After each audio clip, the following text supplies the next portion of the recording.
Here we are on Conversations from Drumroll this week with Chelsea Kowalik. Welcome to the show, our second visual artist. Yes, thank you so much for having me, Sarah. This is great. I've never been on a podcast before or radio station before, so I'm excited. I'm so happy to get you on board. So you do graphic design work? I do graphic design and illustration. It's kind of where I say my specialty lies. Perfect. So tell us a little bit about how you found this creative outlet and how you made it into a career. Well, I think this goes, you could go all the way back to like childhood, right? Like one of my earliest memories is like playing Old Maid and always wanting to get the artist card. Like it just was, I don't know, like 6, 7, whatever age you played that game, and that's the one. And whenever my sisters got it, I was like, oh, that's my card, I want it. So I just always have been drawn to the visual arts, like forever. And when I was in high school, I went to BOCES. I didn't love high school very much, but I loved art, and I found visual communications in BOCES. And from there, I went to college, partied a lot, dropped out, went back to college, nailed it, and ended up just always just loving graphic design and just knowing that this is where I fit in the world. Really? Yeah. Have you found a lot of community with the graphic design folks, or have you found that it's like where you fit within yourself?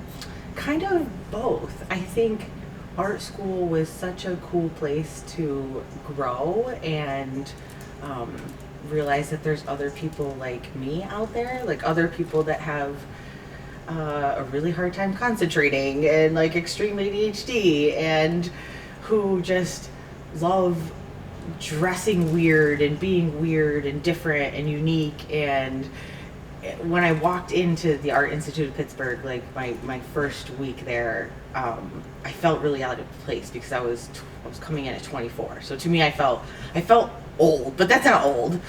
And I just remember looking around and being like, these are my people. Like people have different colored hair and everybody's unique and just in a corner drawing somewhere. And that was always me, like in high school, like just doodling or drawing or kind of being on my own. And it just felt like I fit there. That must have been such a heartening experience to finally be like, this is my academic place. Yes. And to like, I know a lot of people, especially at the college around the radio station, a lot of kids seem to be lost. The creative kids do not know what to do. They don't know where to go. They're a little too shy to find each other.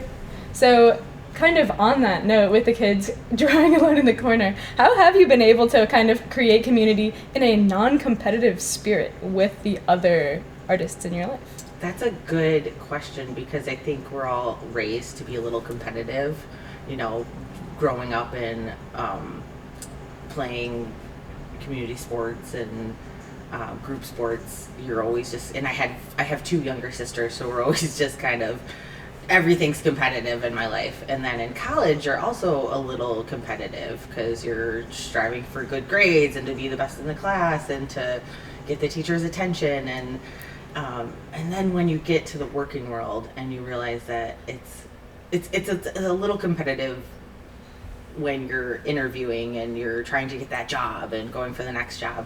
But then when you get in a team, you realize that there is no competition. Like everybody's opinions are valued and everybody has something to add to make your work better. Like you didn't even know your work could get to certain levels without having other people around you. And once I worked on a team for a couple years, and then I went to other teams and worked with other teams, by I mean like groups of creative people, you realize that there is no competition. Everybody's rooting for each other. And then I kind of moved from Buffalo back to Geneseo, not back to Geneseo, it's my first time here, but back to a smaller town.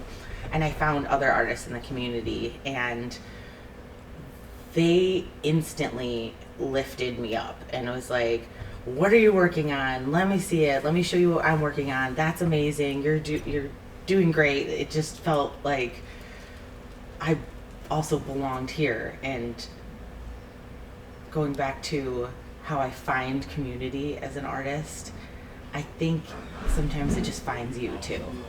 Yeah. That has been my experience with it. Looking for it has been fruitless. Yeah. And stumbling upon it has happened a lot. Yeah. And it's one of those beautiful experiences. Cool. Yeah. So you mentioned being part of some of these artist teams, and your return to your discovery of Geneseo as your home. So tell us a little bit about, before we get to your Geneseo chapter, tell us a little bit about your experience as a member of some of these working teams and some of the more corporate work that you did as a graphic designer and illustrator. So right after college, I moved to Austin, Texas, and started working as an intern for South by Southwest. And I always knew I wanted to be in music and entertainment as an artist. I couldn't really play an instrument, but I loved going to concerts and festivals, and I loved that community the same way the artist community is. Like the musician community is just, it brings you in and it engulfs you, and there's no judgment. It's a total judgment-free zone, and you just could do whatever you want. You can dress however you want, look however you want, and you're just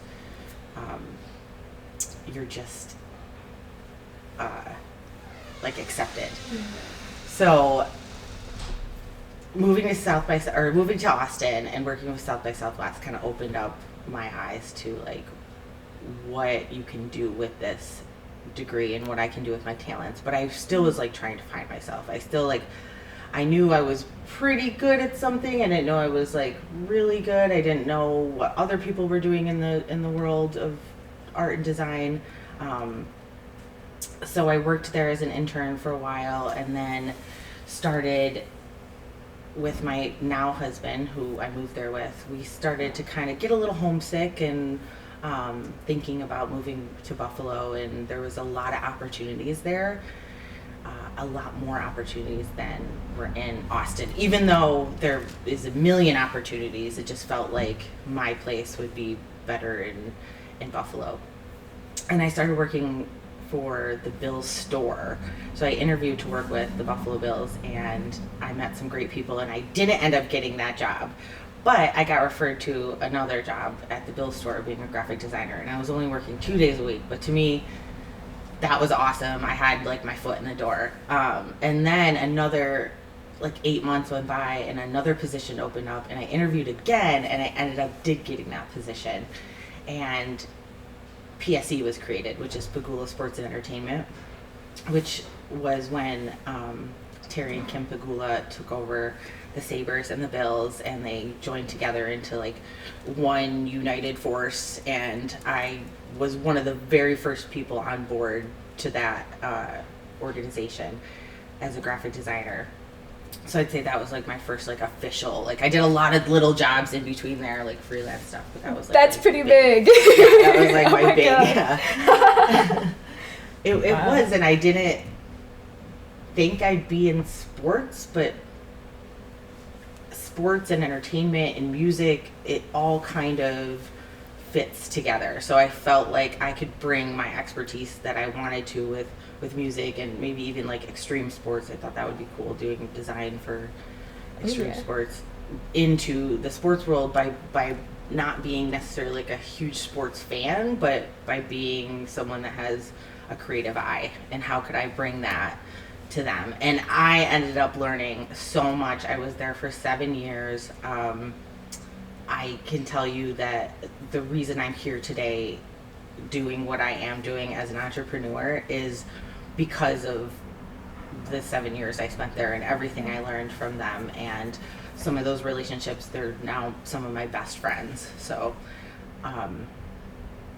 and then I left there because I moved to Geneseo and started working for another big, giant, awesome company, Wegmans, as an art director. And I worked there for a couple months. And my heart just didn't feel like it fit there, even though the position was great and I loved the people and I learned so much there. I always wanted to kind of be on my own. I just didn't know how to get there and know how you do that.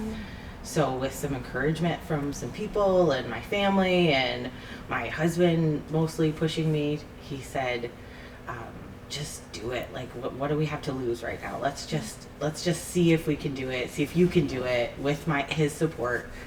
And that was about a year ago. So I have been, a year in February, I've been running my own gig called Sure Can House of Creative. Does that give you a little background of my... And Sure Can House of Creative is a powerhouse, especially in the Livingston County community. You have done the branding for Drumroll, made it very easy for this gal to run our social media, run our Instagram. I only run the Instagram, but you've made it very, very easy to create all of the posters. Cool. You set up this amazing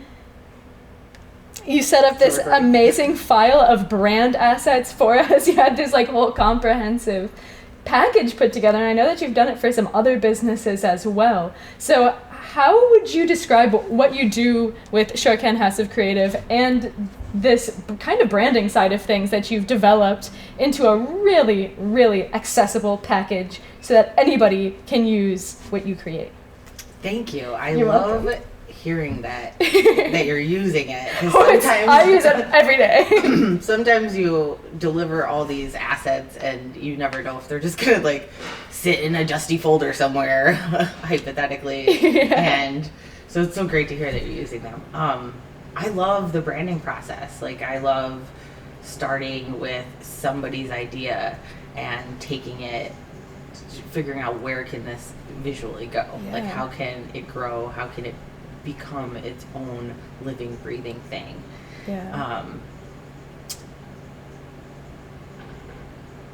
Go back to what was the question? How do you approach like doing that? Like, you picked out the colors, the fonts, the icons, the like original fonts, and the font, like you picked out the fonts that are in the Adobe folders, and like the whole package. It's like this nice, accessible document folder that anyone who utilizes your services is able to like, how do you approach that and coming up with all of these icons and things like that? They're super creative and cool. Thank you. And they're not all necessarily like mine. Like, some of those icons I pulled from other places. Those sources all are listed and paid for. But most of it, yes, is from my brain. And I think that I just love branding so much that it starts with like research, like so much research. Like, when I was approached by Chuck to do the branding for Drumroll, like, I heard his vision, and in my head I saw things, and you just start researching and coming up with other restaurants or other brands that you feel like can inspire you to create this brand. And then you kind of, we call it, you just throw spaghetti at the wall in the artist world. You just throw things on a page. Like, I start sketching immediately. That's the very first phase, right? I just start doodling, and then passive doodle and passive doodle. And then I go take those and I go digitally, and I pick the ones I like and the pieces of this that I like, and try and mold those together into like the perfect brand, and then kind of present that to the client, hoping you nailed their idea, but also hoping you gave them something that they didn't even know they wanted, something better than their idea. That's always my goal, is to like blow people's expectations out of the water. Like, I don't ever want to be average. I want to give you wow.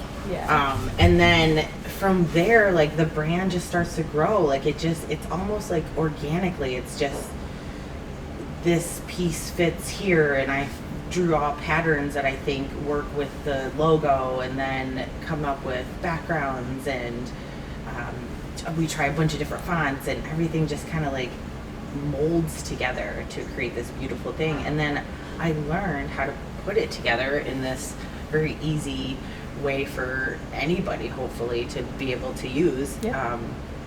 From my work in the corporate world, like having to deliver files to production designers or non-designers, and how how can you easily digest that without knowing all these native design-y type programs and stuff like that. Yeah.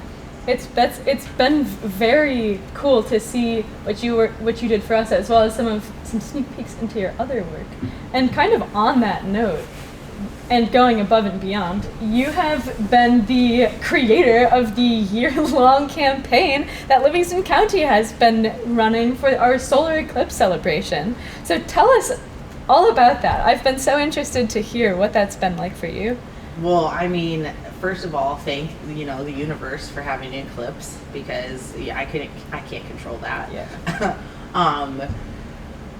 Livco found me through some recommendations of some other local artists, which was great to start working with them. And I looked at it like, if the earth and the sun and the moon were having like a party, like a festival, what would that poster look like?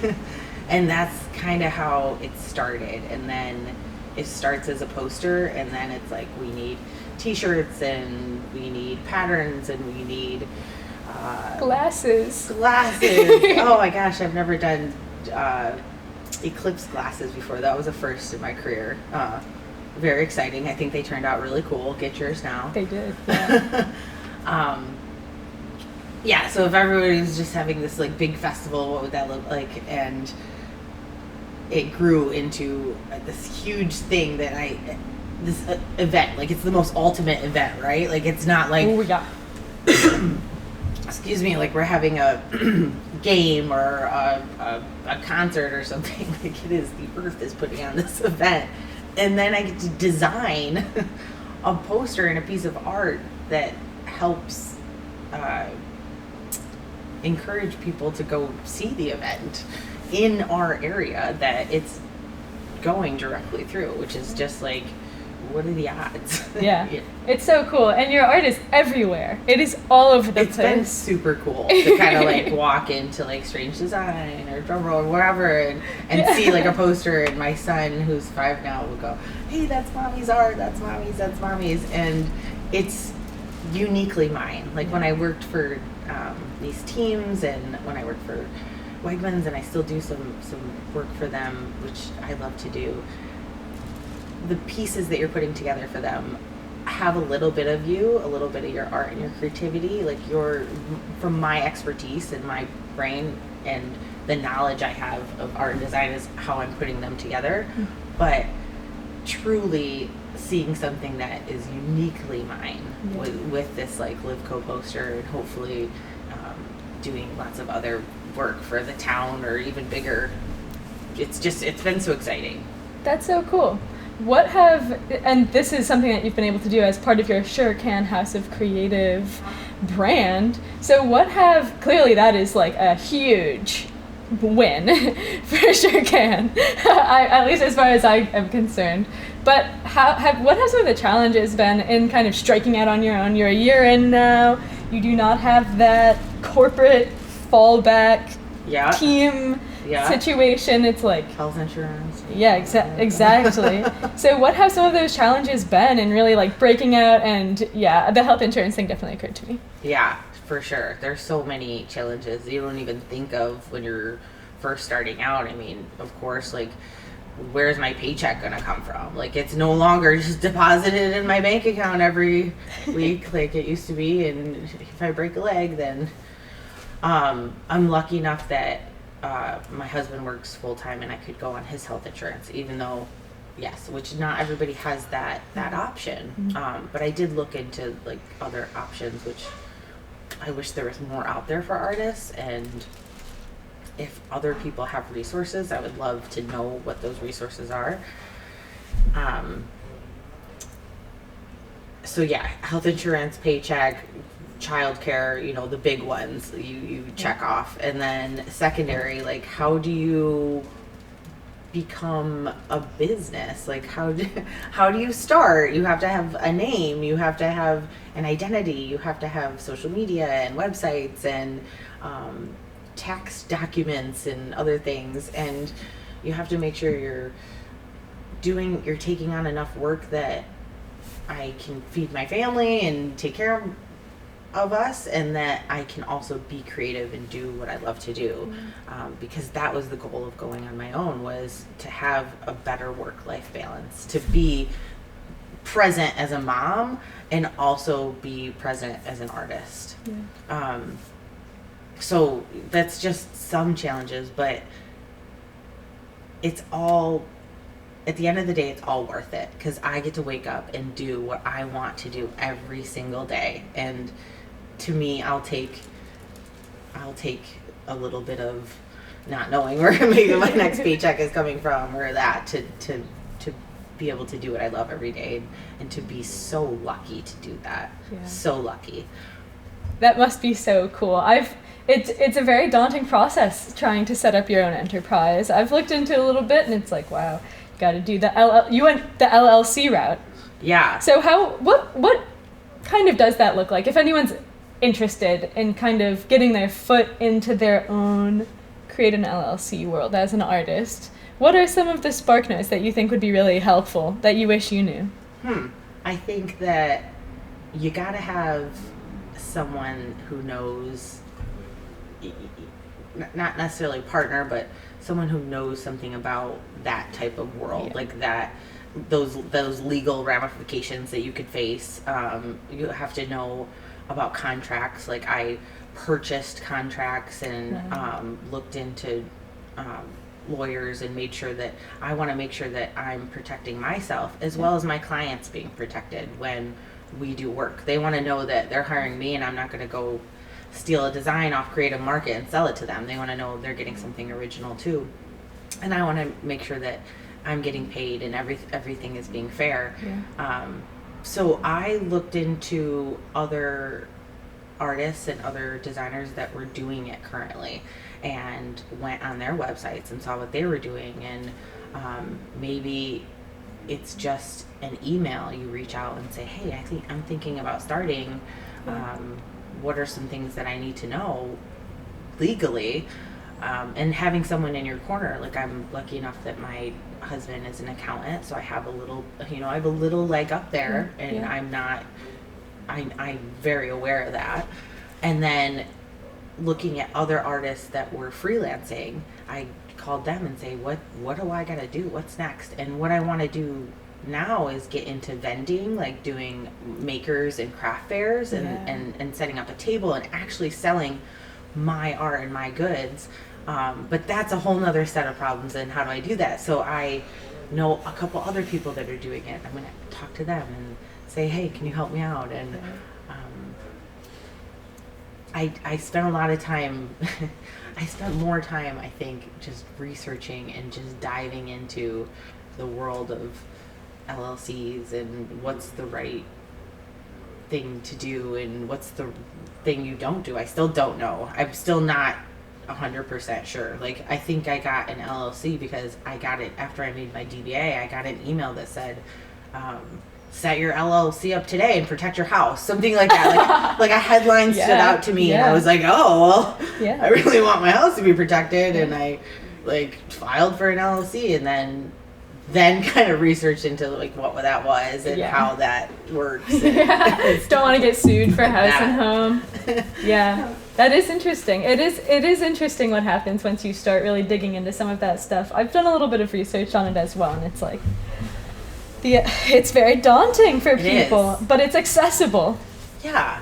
I think if you're willing to put the time in, I mean, there's no time off when you are an entrepreneur.